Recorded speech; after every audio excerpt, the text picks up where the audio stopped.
Hoje nós vamos falar sobre um assunto importante que é pouco abordado na cultura otaku, mas que precisa muito ser discutido. Mas a gente vai falar basicamente da abordagem sexual nos mangás e animes. Quais são as formas que essa abordagem assume nas obras e como que isso indica muita coisa sobre o gênero e talvez até mesmo sobre a qualidade de um determinado anime ou mangá. Antes de começar, eu queria pedir para você deixar o seu like, se você puder, para não esquecer, e me seguir nas redes sociais, que no momento são estratégias muito importantes para eu conseguir continuar trabalhando aqui na internet. Bom, eu acho que a maioria que chegou aqui nesse vídeo sabe o que significa hentai na concepção do Ocidente, que são animes e mangás com foco no conteúdo sexual, quase sempre explícito.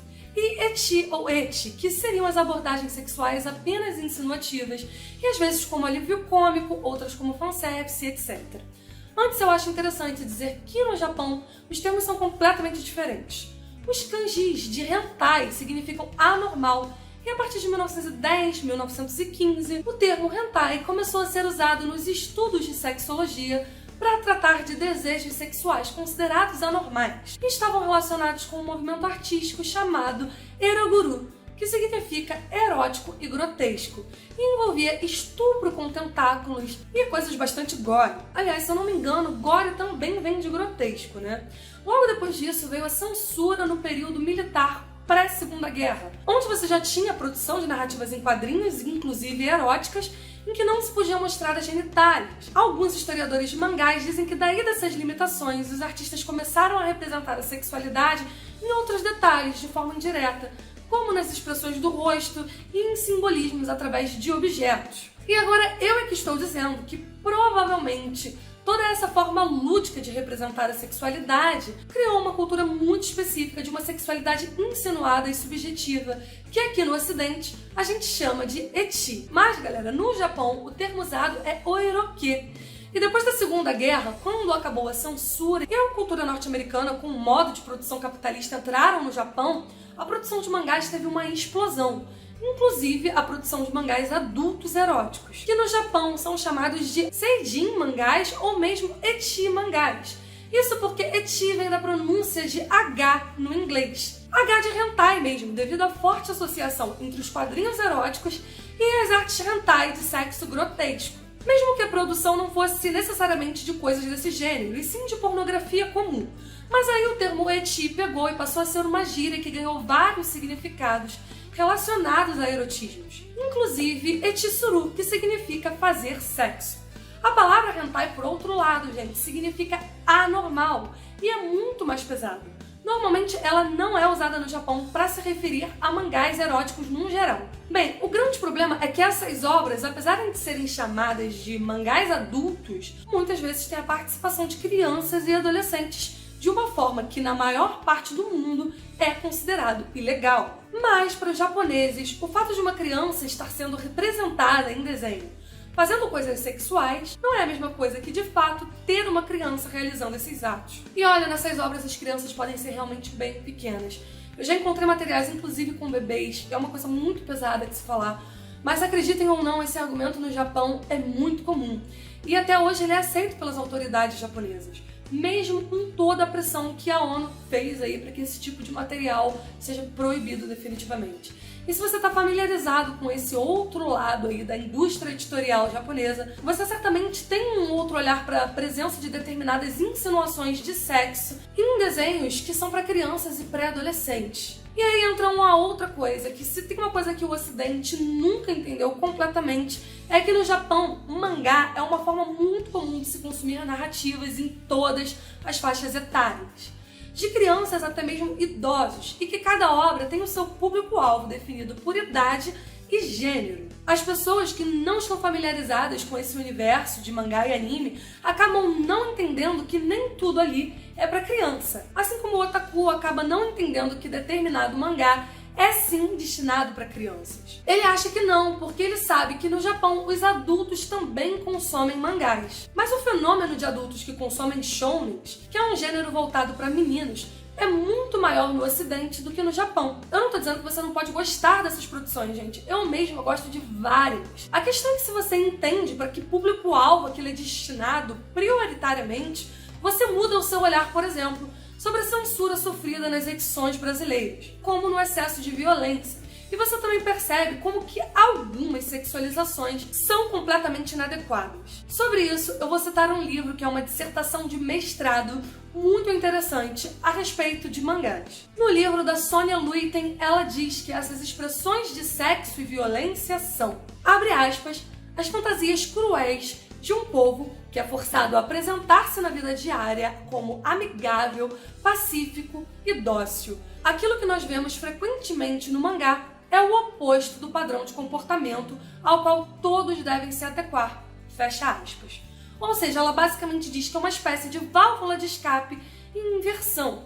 É o oposto da realidade deles. E é por isso que quando você traz essas representações de sexo e de violência em obras infanto-juvenis para a sociedade ocidental que de fato lida com esses problemas, as censuras acabam sendo necessárias. Algumas pessoas vão apontar o contrário, né? Vão dizer que o Japão é uma prova de que a exposição a determinados temas não influenciam no comportamento das pessoas. Já que mesmo com tudo isso nos mangás, o Japão tem um dos índices mais baixos de violência e etc. Só que a gente precisa levar em consideração, gente, que a cultura no Japão é milenar e que provavelmente alguns valores já foram muito enraizados muito antes desse tipo de produção cultural se desenvolver. E não dá pra dizer que eles não são realmente afetados por esse tipo de coisa, porque os índices de crimes contra a infância, que tem nome, vocês sabem, eu vou evitar nomear aqui para não ter problemas com a monetização, bem, esse tipo de crime tem aumentado cada vez mais e está começando a assustar um pouco, na direção realmente de tomar alguma mudança. Em 2017, a gente teve, por exemplo, o caso do Nobuhiro Atsuki, autor de Samurai X, que foi preso por estar envolvido com a propagação de fotos ilegais de crianças reais. Bom, tem muita coisa para se discutir sobre isso, né? Toda a nossa história de construção da infância tem um ponto de vista ocidental e cristão, certo? Por mais chocante que seja dizer isso, as crianças já foram tratadas como adultos pequenos em um passado não muito distante aqui no Ocidente. E no Oriente, gente, com certeza eles têm outra história na construção do significado da infância, que influencia sem dúvida nisso tudo. E embora isso definitivamente precise mudar lá no Japão, a gente precisa principalmente entender que a gente está no Ocidente e que aqui as coisas têm outras implicações. Mangás com narrativas voltadas para um público maior de idade, como os seinens, voltados para homens, e josei, para mulheres, muitas vezes têm abordagem direta de sexo. E não deve ser confundido com um ecchi, onde apenas existe a insinuação. Normalmente, a contextualização do sexo dentro de um seinen não se diferencia muito do que acontece aí num filme de herói do Zack Snyder. E nos joseis, normalmente não é muito diferente do sexo nas comédias românticas ou dramas. Normalmente, em todos esses casos, essa abordagem é softcore, ou seja, não é explícito, que significa basicamente que você não vê genitais. Porém, existem exceções, e eu por acaso só conheço uma, que é o mangá de Gantz, que tem coisas ali bem explícitas, né, como o órgão masculino. E Gantz também tem uma exposição do corpo feminino que pode soar como um ecchi fanservice forçado para quem não se aprofunda muito. Até porque o anime só diz respeito ao iniciozinho do mangá. Mas eu vou defender Gantz aqui, como eu costumo defender também Devilman, porque nesses casos a sexualização é parte fundamental do estilo da obra. Claro que de Devilman muito mais do que de Gantz, porque está relacionado diretamente com o tema. Já em Gantz não tem nada a ver com o tema, mas tem a ver com a representação de uma decadência de valores e de um certo niilismo que é construído ali de muitas formas, também através da pornografia hardcore, que é o oposto de softcore, já que o hardcore é explícito. Tá bom, gente, eu preciso admitir que Gantz ultrapassa aí um pouco essa linha do erotismo justificado. A ideia desse vídeo surgiu de um dos comentários da minha análise sobre Castlevania, por causa da cena polêmica do Alucard totalmente softcore, e que algumas pessoas reclamaram de ter abordagem de sexo em uma obra que, convenhamos, gente, no primeiro episódio fazia menção à zoofilia. Mas isso é papo pro meu vídeo de Castlevania, que eu vou deixar aqui no card. Voltando para o oiroke, conhecido como ecchi aqui no Ocidente, e não vamos confundir a abordagem ecchi com softcore e hardcore, que são representações objetivas de sexo. O oiroke é uma sexualização leve, que pode aparecer de muitas formas, inclusive em seinens, que não necessariamente sempre abordam de forma direta o sexo, né? Os exemplos mais clássicos de ecchi vêm justamente de seinens, voltados aí para homens adultos, normalmente homens bem jovens, né? Mas que são erroneamente classificados no ocidente como shoujos, voltados para meninas. São esses os seinens do tipo harem, obras de comédia romântica envolvendo muitas mulheres em torno de um protagonista masculino, onde tem muitas insinuações sensuais e normalmente com muito humor. Esse é o tipo de ecchi mais contextualizado. Aqui no ocidente, essas obras são até classificadas como do gênero ecchi. São esses os casos de clássicos como Love Hina, Video Girl Ai, Negima, Oh My Godness, embora Oh My Godness em anime tenha sofrido algumas modificações em relação ao mangá e é considerado um shounen. Alguns mangás e animes desse estilo são infelizmente voltados para um público infanto-juvenil. Um dos exemplos mais clássicos é o Chobits, que no Japão é vendido como um mangá para garotos, e aqui no Brasil foi difundido como voltado para o público feminino. Chobits ou Chobits é um sci-fi de inteligência artificial onde um rapaz encontra uma linda garota robô no lixo e leva ela para casa. O botão de ligar o robozinho, gente, fica bem no meio das pernas dela. Olha, eu não sei muito bem porque que Chobits acaba não sendo um seinen, mas alguns elementos mais infantilizados denunciam aí em determinadas obras que o público-alvo não são os adultos. E aí você mistura isso com um monte de erotismo e o que você tem são aqueles animes ruins, mas muito ruins. Não que os seinens de harem também não tenham qualidades duvidosas, né? Afinal, acabam sendo bem repetitivos. Alguém sempre tropeça e cai em cima de alguém numa situação muito sexual.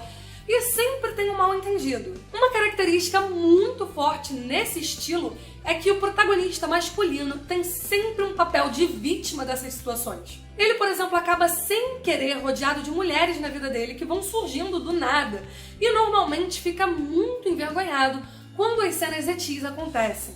Lembrando que o harem só funciona como razão para ecchi se for uma comédia romântica. Elfen Light, por exemplo, é um anime gore que tem um pano de fundo de harem que fica muito forçado. Sem falar que as cenas ecchis nesse anime acabam não desempenhando muito um papel de alívio cômico. Como eu tô falando aqui de formas mais justificadas de ecchi, agora vem a categoria do velho tarado, como o Mestre Kami e o Jiraiya. Nesses animes, gente, o ecchi também desempenha a função de alívio cômico. E na maioria das vezes, a sexualização assume o ponto de vista de um personagem específico, o que dá um certo contexto, tá? Porque imagina só, imagina a cena de um close nos seios. Ela faz muito mais sentido se ela tá mostrando o ponto de vista de um personagem que é tarado, do que quando simplesmente é o ponto de vista da câmera, para mostrar diretamente pro espectador, sem o frame ter nenhuma função dentro da narrativa. E, infelizmente, essa sexualização sem nenhum contexto também é uma forma muito comum de ecchi, e que é absurdamente forçada, né?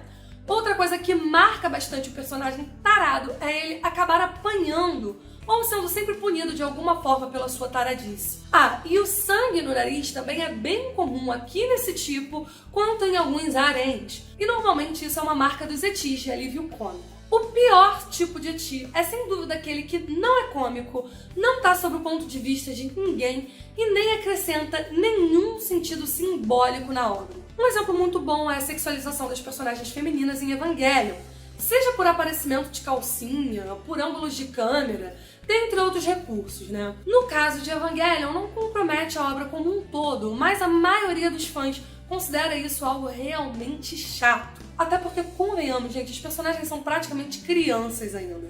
E se você tá ligado nos problemas que eu mencionei aqui no início desse vídeo, você sabe o quão grave é isso. Bem, dentro dessas categorias de ecchi, tem algumas subcategorias e algumas variações que podem funcionar ou podem ficar bastante forçados, dependendo aí da maneira como se apresenta. Em Kill la Kill, por exemplo, a gente tem um ecchi absurdamente forçado, mas que é justificado pela paródia.